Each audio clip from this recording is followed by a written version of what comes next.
Welcome. Welcome to Awakening Torah Mussar Mindfulness. We will begin shortly. Allow yourself to settle and arrive. If you've just joined us, take a minute to do a short meditation, perhaps a body scan, just to settle and arrive. We will begin shortly.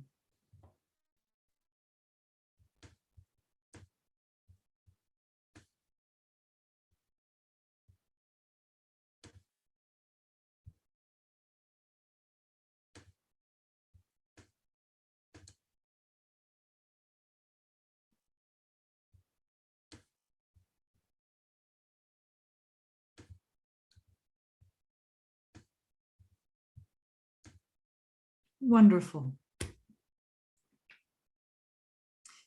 We've hit the 10 p.m.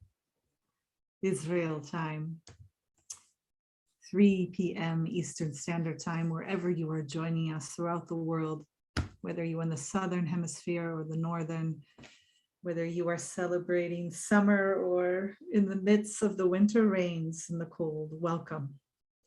I am Rabbi Chasya Uriel Steinbauer, founder and director of Machon LeKedusha, the Institute for Holiness, Kehilat Mussar. You are joining us for Awakening, Torah Mussar Mindfulness, where we look at the Torah portion from yesterday on the Sabbath, the Jewish Sabbath, Shabbat, that just passed, which was Vayera. And we look at it through the lens of Mussar Mindfulness, of what we can learn from our ancestors, from their own midot, from their own spiritual curriculum, how we apply that to our practice today of Mussar Mindfulness. I am so grateful that you've joined us. We always begin with our kavanot, with our intentions for today's practice. So give me 1 minute here as we admit someone who would like to join live on Zoom. And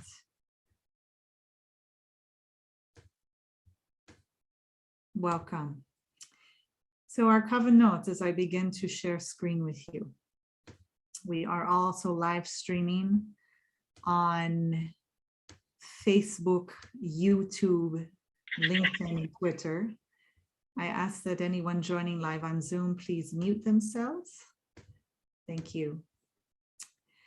And before us are the kavanot, the intentions for today's practice.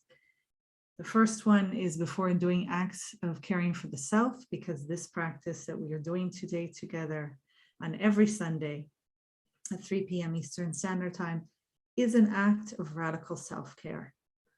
And so we say this together if you're following along. This is something I am doing to strengthen my own soul in order to be of benefit to others in the future. And then we skip down to the third one, because what we're doing right now with our practice is also to strengthen our relationship with the divine.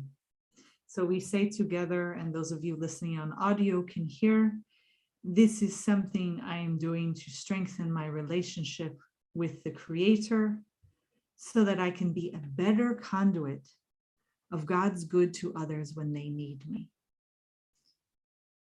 So obviously with our breath and allowing this to be felt in the body, we allow these intentions, these kavanot to settle with us, to arrive and to enter our study together.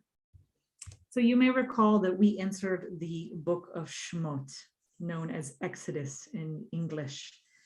We entered that not this past Shabbat, but the previous one.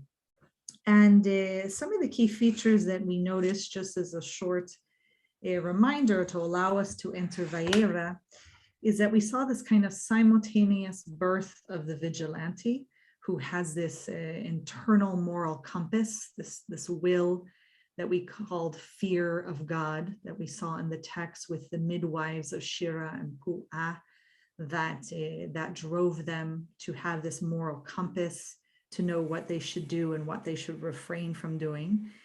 And at the same time, we saw the birth of a nation state that was engaged in acts of infanticide, leading towards genocide, beginning to enslave the people. And so you have these impulses coming through the universe and landing before us, with individuals simultaneously trying to maintain this integrity and this morality, and the nation state that is pushing against that.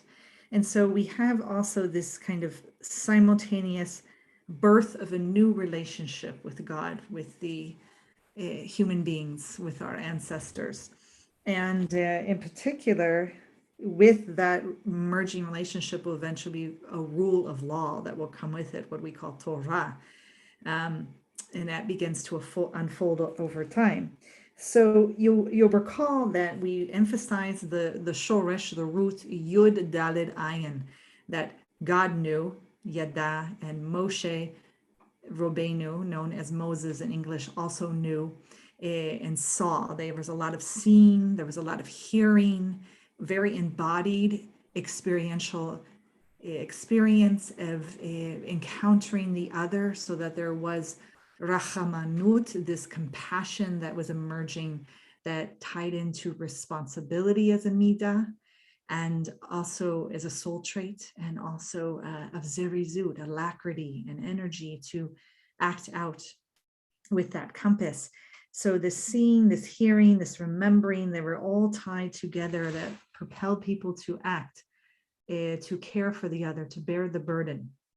And so we saw this with Moshe on this small individual level. When he saw his brethren being beaten by Egyptian, he acted and murdered the Egyptian. Then he acted later when the shepherdesses were being harassed by the other male shepherds, that he intervened there. So we're seeing Moshe develop his own spiritual curriculum, that he will be pushed to expand his window of tolerance. So he obviously has this moral push, this drive, this choleric sense of, it's will that he is to do what's right and just. He obviously has extreme distaste for injustice. He must act. But that's through little individual acts. And now he's being pushed to care for a whole people. And that makes him deeply uncomfortable. That is not where he feels strong in his spiritual curriculum, where he feels balanced. And so this fear emerges that we saw like a sense of low self-worth. I'm not able to do this. I'm not the person. I have kaved pe, kaved lashon, heavy mouth, heavy tongue, expressing just, I don't have the self-esteem to do this. I might even live with a disability. I'm not your person. And so we witness this in Shemot, and the whole dialogue between God and him. So one of the things that emerged for us that we'll want to take into today's practice as we move into Vayera is the question of what strengthens us, what it balances our humility that leads us to courage. So we saw with Moshe, it wasn't God telling him that God will be with him. It wasn't giving him miracles before him, turning the stick into a snake. It wasn't telling him that God provides all words and hearing to everyone. It wasn't until God provided Aharon, his brother, 3 years older, that familial, that support of another human being, that suddenly Moshe thought, I can do this. I'm going to act now. I can be the Hineni. I can arrive and be of service. So we want to think about in our own spiritual curriculum, what is it that strengthens us? Perhaps it is our relationship with the divine.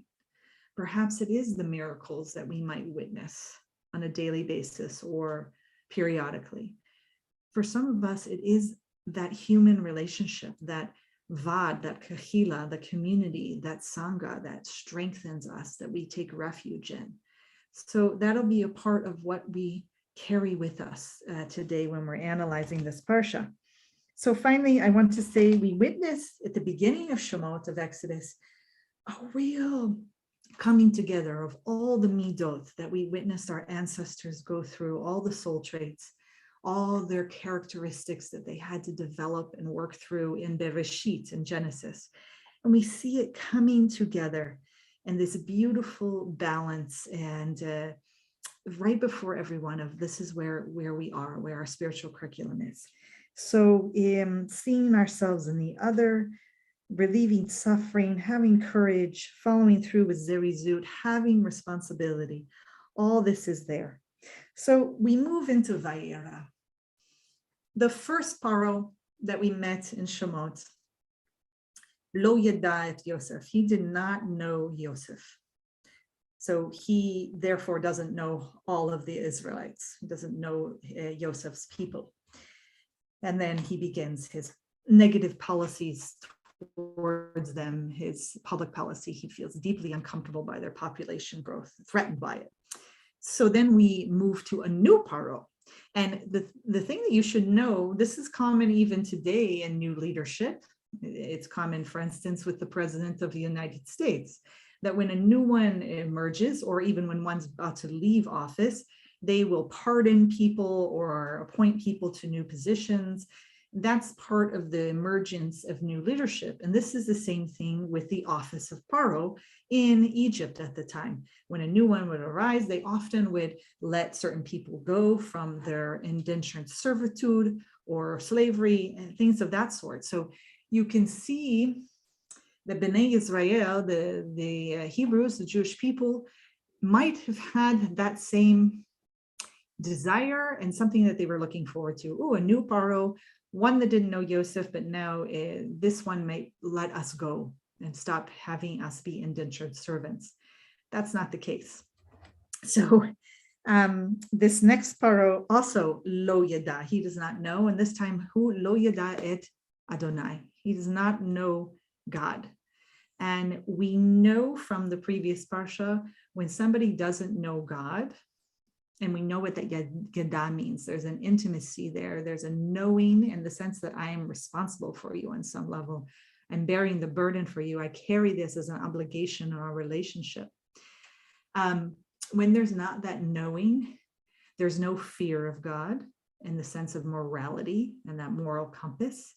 And therefore, in the sense, it's kind of a recipe for dictatorship and disaster, someone who's going to commit unbelievable, often genocide or problems of that level when we witness this. So he doesn't know God, there's no compassion. So we witness more brutality, the sense of now he assigns, he says, the Israelites must get their own straw. It's not going to be provided for them, but they must still fulfill the same quota. So this just adds on a whole nother layer of suffering and burden. And finally, what you witness is we head into Vayera, is Moshe begins to argue. Moshe begins to expand his toolkit and his skills. And he says, why are you having me do this if they're just going to be punished more and hurt more? This shouldn't be happening. And we ended Shemot with God saying, well, now you will see. It's almost as if Moshe is being put through certain curriculum, certain experiences to expand his skill set, to learn to use his speech in new ways in his growth. So we open with Vayera at chapter 6, Pesukim 2 through 5, verses 2 through 5, where God says, I am God. I had made a covenant with your ancestors, and I hear and I heard the groaning of the Israelites. Okay, in a sense, Zacharti, I remembered. And there is compassion and responsibility being reflected. And we immediately witness that pushback of Moshe, which there will be this dance. Anyone's growing in their spiritual curriculum, there's often that saying, it's a betui, a saying in Anglit, 2 steps forward, 1 step back. This is the same with Moshe. The training of him, we see in chapter 6:12, where he says the Israelites won't listen. They won't listen. And so he goes on to say, then if they won't listen, Paro won't listen, the Pharaoh won't listen. And he even goes on to describe his lips as uncircumcised, this kind of metaphor for that which has an impediment, something in its way. We often talk about the heart either being circumcised or not being circumcised.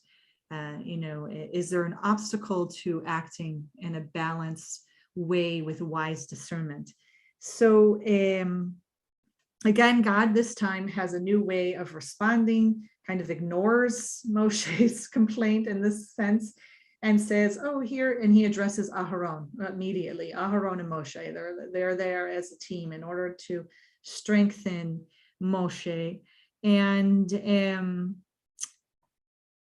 he essentially tells him, I will make you like a god, and Aharon will be your prophet who will speak. The key thing to notice about their behavior is that, and this you see especially in chapter 7, verse 20, is that Moshe and Aharon do exactly as God commands. There's no deviation. There's no bringing in their own mix of what should be done and how it should be done. We'll want to keep this in mind when the Kohanim, Aharon and his sons, begin to be trained later, because this behavior and this commandment, this sense of God expecting to follow exactly as God directs, will come to have consequences for the Kohanim, the priests, later.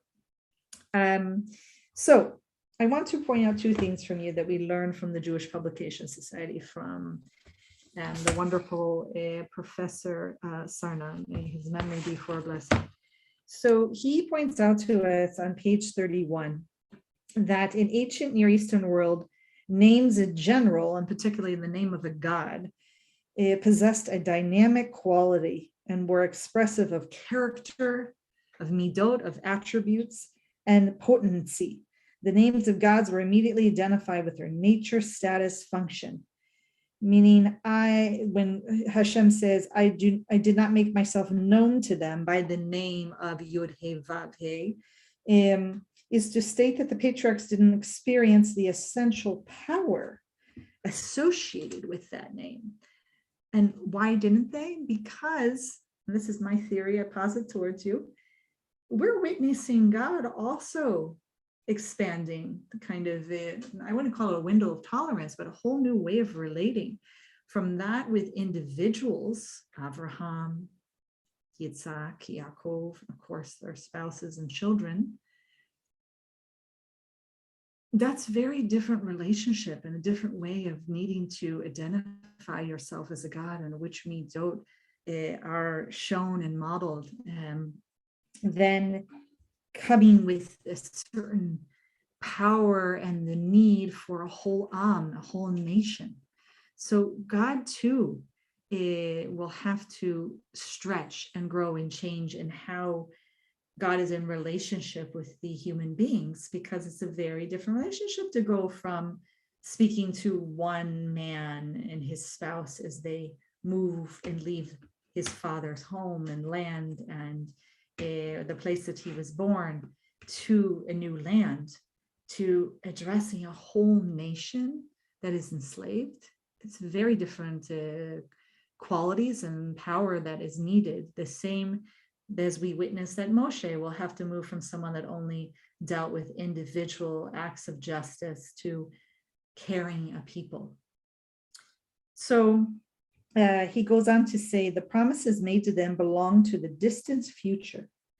And the present reiteration of those promises exclusively in the name Yod He Vav He means that their fulfillment is imminent. So we then witness one other thing I want to touch on today that we will bring to our practice as we actually sit together, which is there are 7 makot, plagues, that are addressed here. And the final one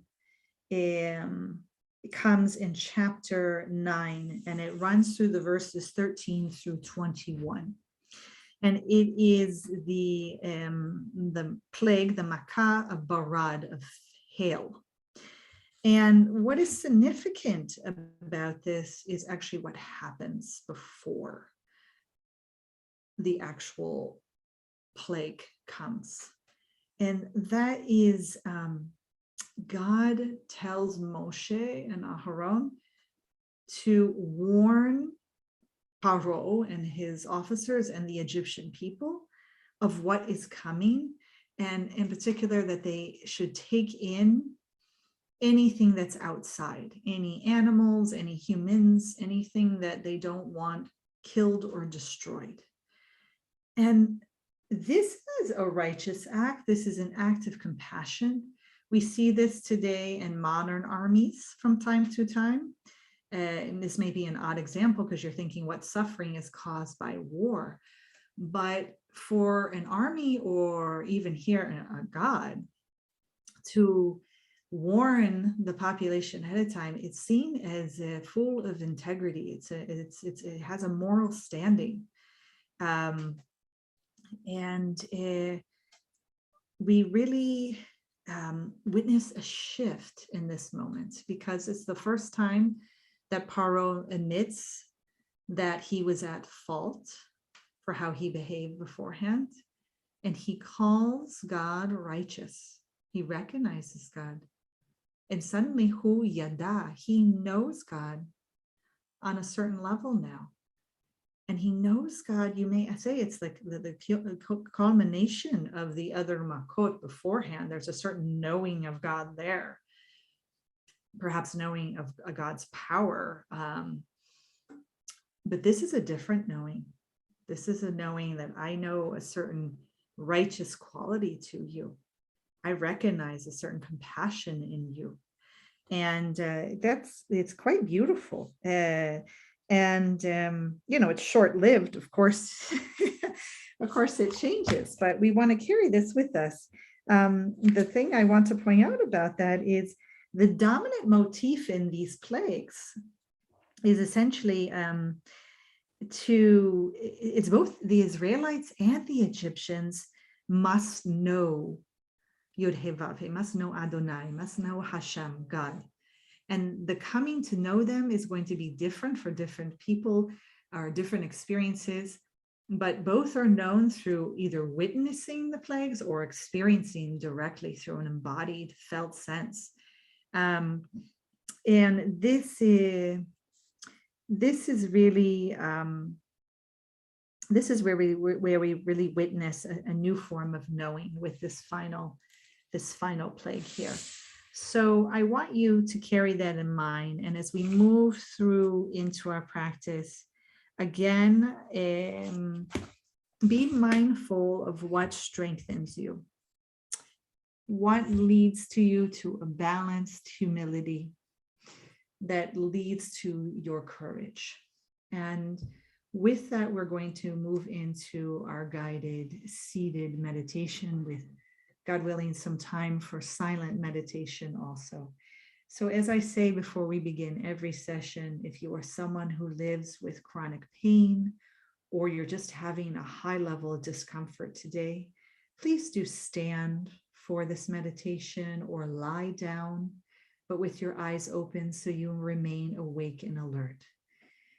If you are someone that is dealing actively with trauma right now, and you are not sure of your window of tolerance, be kind to yourself, practice self-compassion, perhaps listen with your eyes open.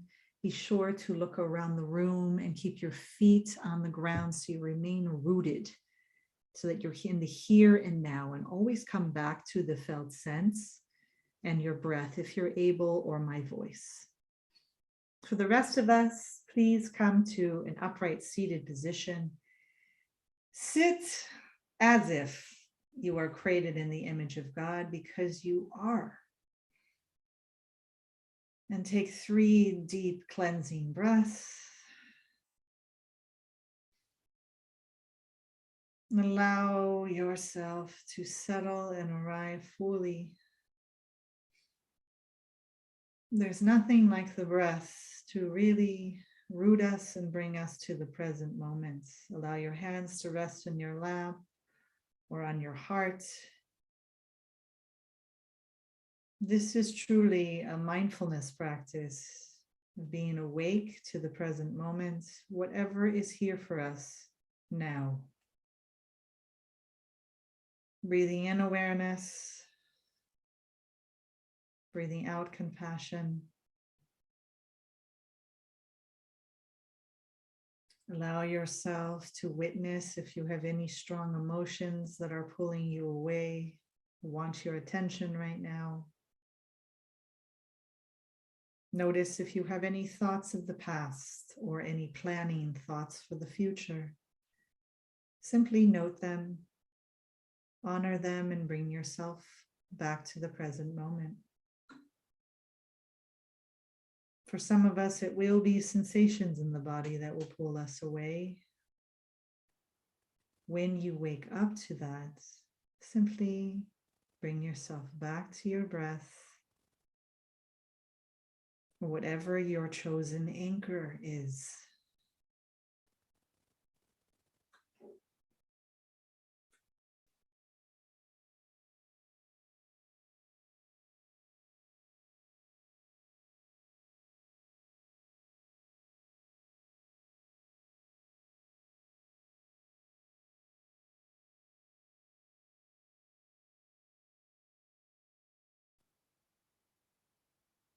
From time to time, you will notice that I will go silent. You can trust, if you are a beginner to meditation, that I will speak again.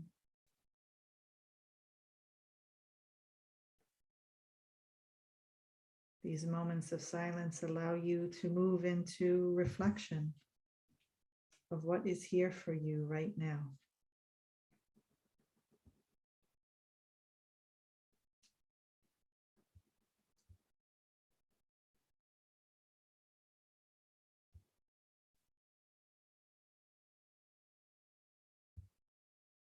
Begin to recognize what is your felt experience right now.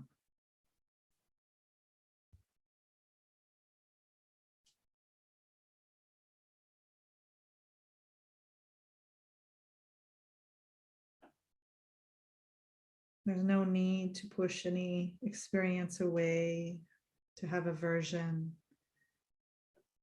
or to cling to anything, to hold on to it, to attach. Attempt to be with it and just to allow it.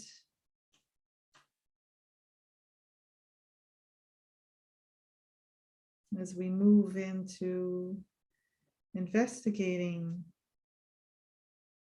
what strengthens us, like our ancestor Moshe Rabbeinu, Moses. For him, it was the strength of being with his brother, having that support, knowing that he didn't have to do it alone. He didn't have to carry that burden by himself.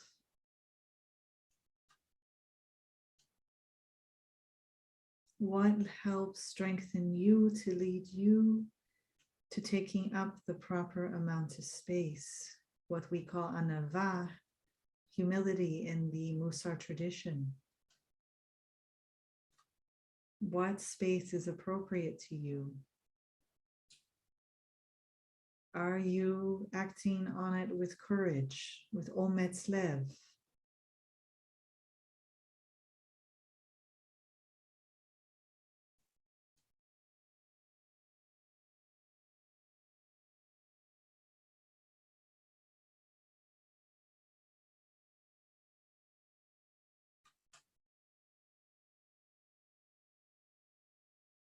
The book of Shemot has been very kind and dear to us from God and our ancestors to lay out a lovely practice for our spiritual curriculum, for our growth. We learn that our ancestors see, Reish Aleph Hey, the Shoresh, the root of seeing. They choose to go out and see the suffering.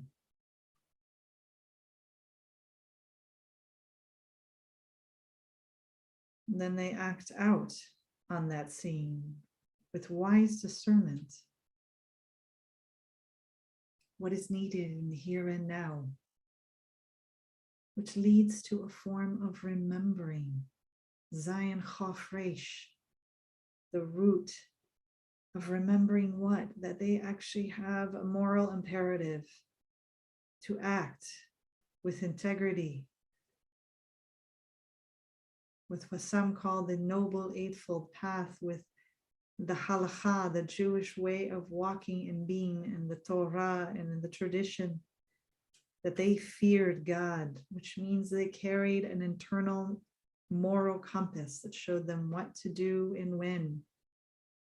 And that knowing, that Yud Dalid Ayin, Yada, that means a knowing of God, a knowing that leads to wise speech, wise behavior, wise ways of being in the world, this righteous behavior full of integrity and moral intentions.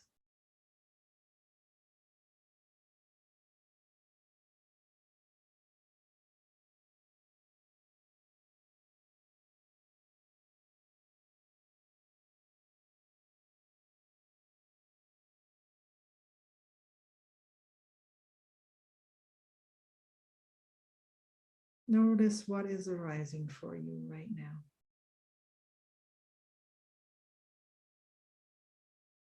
For some of you, you may be feeling fear or overwhelmed at what is being shared. For others, there may be a sense of excitement and relief of, thank God I found my path and my community. Allow the full range. There's no need to push any experience away, to just note it with self-compassion, with a non-judgmental curiosity, what we call the beginner's brain. Just know that you're not your thoughts. Whatever might arise for you in this meditation, simply note it and let it pass.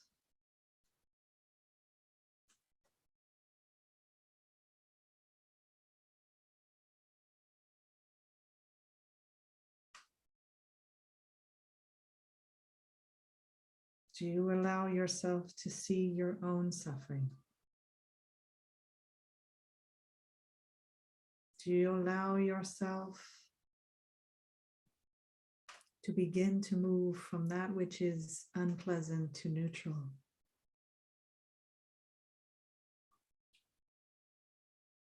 Self-compassion is required in order to see our brethren suffering.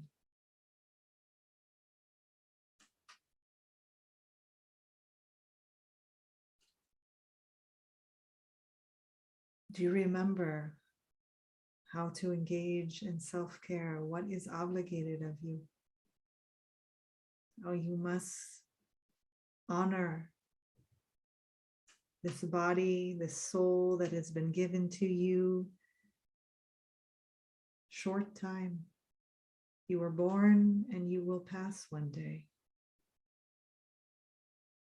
What are you doing in service with this body and soul and time?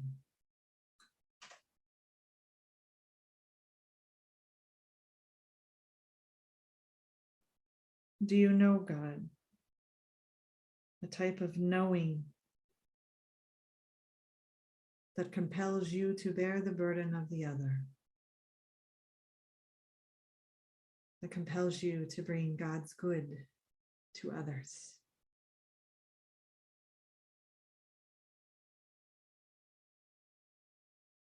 We now move into silent meditation to allow a non-judgmental exploration and a nurturing practice as we sit together in silence, taking refuge in the practice and in community and in God.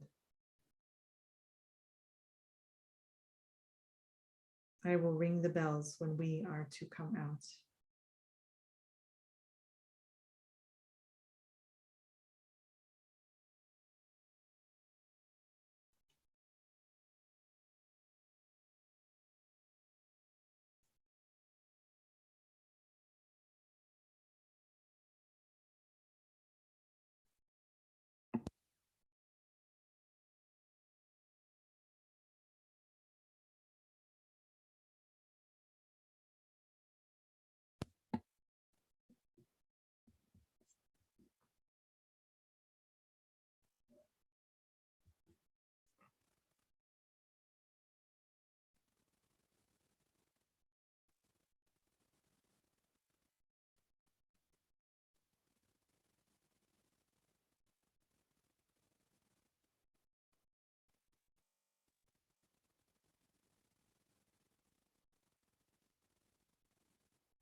Time to time, your thoughts will wander. That is the practice. As our teacher Joseph Goldstein said, simply begin again. Bring yourself back to your anchor, to whatever sounds you hear around you, or to your breath. As we move through more silent meditation.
Gently and slowly open your eyes when you feel ready,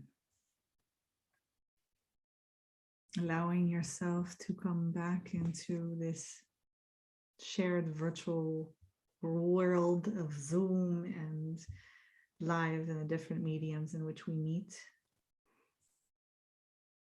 Thank you for your sitting, for your practice, for taking this time to dedicate to your growth and to be able to be of service to others by doing that self-care that's so important. Today's teaching and sitting is sponsored by Lily Violet Moon. We are blessed to have in the Kehilat Mussar community, who is also designing our new website that shall be up sometime, being launched in the next 2 weeks to a month, Bezrat Hashem, God willing. We thank you all for your donations that support the Institute for Holiness to be able to offer this free will offering of teaching and sitting each week. You're welcome to be in touch with us at kehilatmussar.com or at gmail.com to sponsor a sitting or to offer donations in any amounts. We also are an insight timer, which also has a format for offering dana or truma, as we call it in the Jewish tradition of offering a form of donations. I am so grateful and delighted that we have this medium to be together. So obviously, for those of you who are just joining us, we study the Torah portion the week before, as Jews traditionally do, and also on the Sabbath, when some of us hear it being read in synagogues, the Torah reading. So we just had Shemot and Vayera, and we will move into Bo, which is next. So do take this week, if you're able, to read it over, see any commentators that you're interested in learning from, or perhaps others in your communities, sitting with it, really spending some time of menucha, of rest, and letting it really get into the felt sense of the body, allowing to see where you are triggered by the text, where you have something that you feel it really touches you. Always asking from a place of humility, what can I learn from it? And then we come together, Bezrat Hashem, God willing, on Yom Rishon, on Sundays, to, with all that knowledge, with all that sitting, learning, and experiential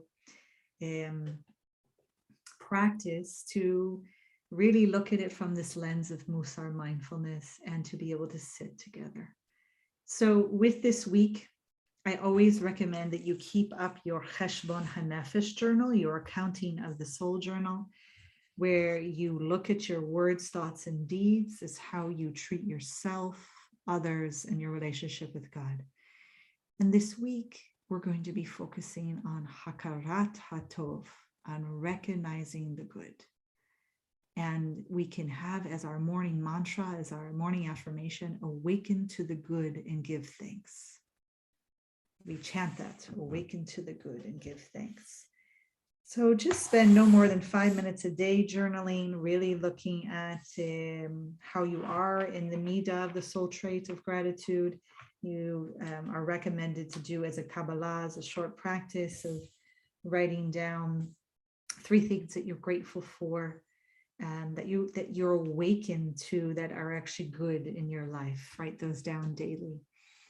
And with that, I welcome everyone who has joined us, including, I believe it's Yossi, if you want to come on screen and unmute yourself, welcome. You're welcome not to also. Shalom. You could unmute yourself. Shalom, and thank you so much. What a gift to be here. Thank you. I hope you join us next week too. It's wonderful to have you. So grateful. I look forward. Bezrat Hashem. Thank you, Bezrat Hashem. And then thank you to all of you. Have a wonderful day and week. God bless. Shalom. Amen. Shalom, shalom.